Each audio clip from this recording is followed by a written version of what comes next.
प्रिय आत्मन, सहज योग में आज पंजाब के प्रसिद्ध सूफी फ़कीर सुल्तान बाहू का एक पद लेने जा रहे हैं। सुल्तान बाहू का जन्म 1629 ईस्वी में हुआ और 1691 ईस्वी तक सुल्तान बाहू ने परमात्मा के बड़े प्यारे गीत गाए हैं। 4 सूफी घराने प्रसिद्ध हैं, चिश्ती है, कादरी है, तबरेजी है, कलंदरी है। सुल्तान बाहू का संबंध कादरी घराने से है। इनका जन्म पाकिस्तान के झंग ज़िले में हुआ और इनकी माँ रास्ती ही एक तरह से इनकी पहली गुरु थी। उसी ने इनका नाम भी रखा था सुल्तान बाहू। बाहू का अर्थ है, बा का अर्थ है साथ, हु का अर्थ है परमात्मा, जो परमात्मा के साथ हो। वैसे इनके कामिल मुर्शिद हुए अब्दुल रहमान कादरी। सुल्तान बाहू ने 100 से ज़्यादा रचनाएं रची हैं, लेकिन सारी रचनाएं उर्दू और फ़ारसी में हैं, लेकिन एक रचना इनकी पंजाबी में है। उसका नाम है अब्याते बाहू और उसी के कारण सुल्तान बाहू इतने प्रसिद्ध हो गए। ये जो पद हम लेने जा रहे हैं ये भी अब्याते बाहू से ही है। कहते हैं सुल्तान बाहू, अलिफ अल्लाह चंबेदी बूटी मुर्शिद मन विच लायो। बड़ा प्यारा प्रतीक चुन रहे हैं। कह रहे हैं अलिफ अल्लाह, एक ओंकार सत्तनाम, जिसको गुरु नानक देव कहते हैं। ये जो अलिफ अल्लाह की, ये चंपा का पौधा, चंपेदी बुट्टी, चंपा का पौधा और मुर्शिद मन विच लायूं, मुर्शिद ने मेरे हृदय में लगाया है, एक चंपा का पौधा लगाया है। ये चंपा का पौधा क्या है? ये एक ओंकार सत्तनाम का, अलिफ अल्लाह का पौधा, एक ओंकार सत्तनाम का पौधा मेरे प्यारे मुर्शिद ने मेरी चेतना के खेत में लगाया है। जिसके लिए सुंदरदास कहते हैं, हमारे गुरु दीनी एक जड़ी। मेरे कामिल मुर्शिद ने, मेरे पूरा गुरु ने मुझे एक जड़ी दिया है। और कहा कहो कछु कहत न आवे, अमृत सरही भरी। मैं क्या उसका बखान करूं, कुछ कहते नहीं बनता। ये जो बूटी है ये अमृत से भरी हुई है। कहते हैं सुल्तान बाहू, नफी इस बात द पानी मिलेओस। इस पौधे का सिंचाई किससे करना है? नफी इस बात। नफी किसको कहते हैं? ये जगत मिथ्या है। और इस बात किसको कहते हैं? ब्रह्म सत्य है, जिसको शंकराचार्य कहते हैं ब्रह्म सत्यम जगत मिथ्या। उसी को नफी इस बात कहते हैं। ये तौहीद का सिद्धांत, ये अद्वैत का सिद्धांत, उसके जल से मैंने इस पौधे को सींचा है। जिसके लिए शंकराचार्य कहते हैं अर्ध श्लोके प्रवक्ष्यामि यद उक्तम ग्रंथ कोटिभी। करोड़ों ग्रंथों में जो बात कही गई है मैं तुमसे आधे श्लोक में कहना चाहता हूँ। ब्रह्म सत्यम जगत मिथ्या, जीवो ब्रह्मो न चापर। ब्रह्म ही सत्य है और बाकी जगत तो मिथ्या है। जीवो ब्रह्मो न चापर, जीव ब्रह्म ही है और ब्रह्म के सिवा कुछ भी नहीं है। इस नफी इस बात का कलमा बड़ा प्रसिद्ध है। ला मोहम्मद साहब का कुरान में है, ला इलाह इल्लल्लाह, नहीं है प्राणी परमात्मा से भिन्न, मुहम्मदुर रसूलुल्लाह। और जिस पर खुदा का नूर उतरा ऐसा कोई मोहम्मद, मुहम्मदुर रसूलुल्लाह, वो अल्लाह का दर्पण होता है। जो कामिल मुर्शिद होता है वो अल्लाह का दर्पण होता है। तो ये जो पाक कलमा है, यही नफी इस बात का कलमा भी कहा जाता है, जो अद्वैत का कलमा है, जो तौहीद का कलमा है। और इस तौहीद के जल से, अद्वैत के जल से उस पौधे को सींचना होता है जो पौधा तुम्हारा मुर्शिद तुम्हारे हृदय के बीच में बोता है। कहते हैं सुल्तान बाहू, हर रगे हर जाई हूँ। और फिर तो वह जो खुदा है, वह जो अल्लाह है, वह जो ओंकार है, वो सब जगह गूंज रहा है, सब घट में गूंज रहा है। लेकिन अंदर बूटी मुश्क मचाया जा फुल्लाते आई हो।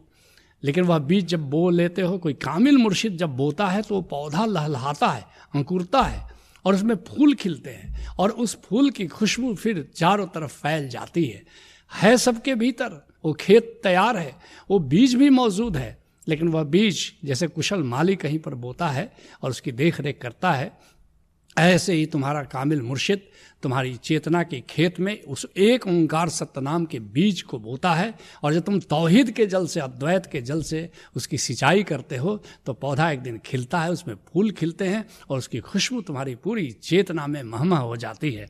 जिसके लिए राजस्थान के दरिया साहब कहते हैं, बागन चंदन भौरा पहुँचा चंदन के बाग में जैसे कोई भंवरा पहुंच जाए, जहां बैठे तहां गंधा, और जहां भी बैठे वहीं भी उसकी खुशबू आती रहती है। उड़ना छोड़ के थिर हो बैठा और निस्दिन करत आनंदा। फिर वो भंवरा क्या करता है, उड़ना भूल जाता है, उस सुगंध में मतवाला हो जाता है और आनंद से शराबोर हो जाता है। ऐसे ही जब तुम्हारे भीतर परमात्मा की खुशबू फैलती है तो फिर उसकी खुशबू में तुम मतवाले हो जाते हो, उसकी खुशबू में तुम मस्त हो जाते हो। कहते हैं सुल्तान बाहू, जीवे मुर्शिद कामिल बाहू। सुल्तान बाहू कहते हैं कि मेरा कामिल मुर्शिद जुग जुग जिए, जय यह बूटी लाई हूँ। जिससे मैं ये बूटी ले आया वह कामिल मुर्शिद मेरा जुग जुग जीवे। जिसके लिए बिहार के दरिया साहब कहते हैं, साधो सतगुरु की बलिहारी। साधुओं, उस सतगुरु पर मैं बलिहारी जाता हूँ। है एक मूल फूल संजीवन, एक संजीवनी बूटी है, पलकन ही में उजियारी। उस बूटी को अगर प्राप्त कर लो तो देखते देखते पलकों में, क्षणों में तुम्हारे भीतर ज्ञान का प्रकाश फैल जाता है। कहते हैं सुल्तान बाहू, अल्लाह पढ़ियो हाफिज हो। अल्लाह की किताब पढ़ोगे, कुरान शरीफ पढ़ोगे तो पंडित हो जाओगे, हाफिज हो जाओगे। और न गया हिजाबों पर्दा हूँ, लेकिन कुरान शरीफ पढ़ने से तुम्हारे अज्ञान का पर्दा दूर नहीं होगा, अज्ञान का अंधेरा नहीं मिटेगा। जिसके लिए कबीर साहब कहते हैं, बहुतक देखे पीर औलिया पढ़े किताब कुराना। बड़े बड़े पीरों और औलियों को मैंने देखा है, बड़ा कुरान पढ़ते हैं, लेकिन करें मुरीद कब्र बतलावे। शिष्य भी बनाते हैं, मुरीद भी बनाते हैं और कब्र की पूजा कराते हैं। और उन्हों खुदा न जाना, मगर उन्होंने खुदा को नहीं जाना है। खुदा की किताब ज़रूर पढ़ ली है, लेकिन खुदा को नहीं जाना है। कहते हैं सुल्तान बाहू, पढ़ पढ़ आलिम फाजिल होयो। पढ़ पढ़ करके तुम आलिम हो जाओगे, पंडित हो जाओगे, फाजिल हो जाओगे, विद्वान हो जाओगे।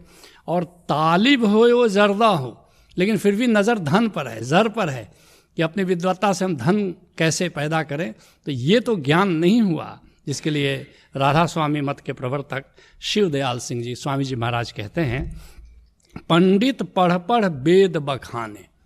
वेद पढ़ते हैं लोग, पंडित हो जाते हैं और विद्या बल सब जाई, लेकिन धीरे धीरे भीतर से खोखले हो जाते हैं और विद्या का बल ज़्यादा दिन टिकता नहीं है। और बुद्धि चतुरता काम न आवे। कोई चतुराई, ये बुद्धि की चतुराई काम नहीं आती, कम से कम मृत्यु की बेला में तो ये काम नहीं आती बिल्कुल। और आलिम रहे पछताई, और अंत में पंडित पछताता हुआ मृत्यु में विदा हो जाता है। कहते हैं सुल्तान बाहू, लख हजार किताबा पढ़या। लाखों हजार करोड़ों किताबों तुम पढ़ो, उससे क्या होता है? जालिम नफ्स न मरदा हूँ। ये जो मन है तुम्हारा वो तो मरता नहीं, ये जो अहंकार है तुम्हारा वो तो मरता नहीं।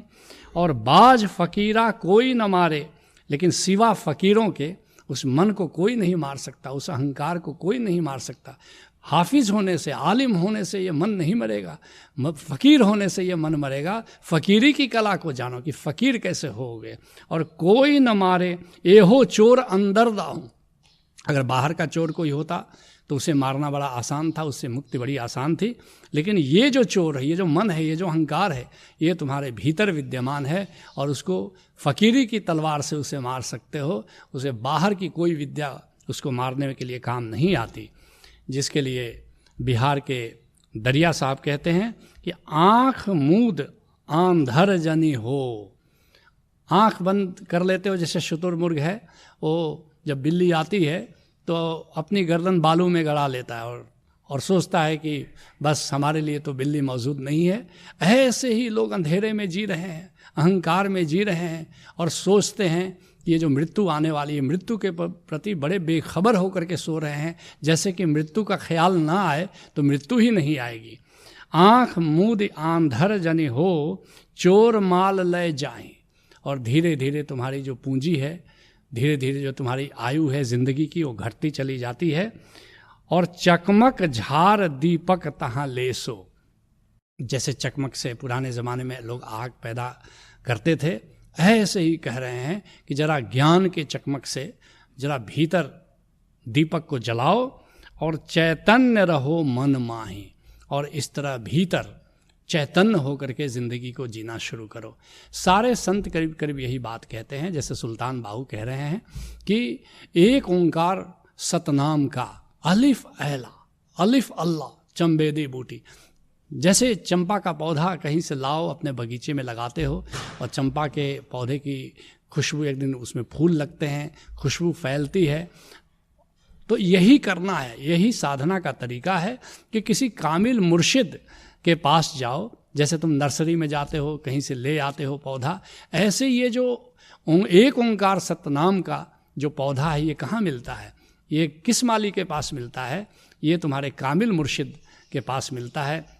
उसके पास जाओ और एक ही बात उससे कहो, एक ही प्रार्थना करो कि कैसे अलिफ अल्लाह का, एक ओंकार का हमको छोटा सा पौधा चाहिए। ऐ मेरे कामिल मुर्शिद, मेरी चेतना के खेत में उस पौधे को जरा लगा दो। और जब एक बार वो पौधा कामिल मुर्शिद से मिल जाए तो फिर उसको अपने उस गोविंद के सुमिरन से, उसके सुमिरन के जल से उसकी सिंचाई शुरू करो। और वो गोविंद कौन सा गोविंद है?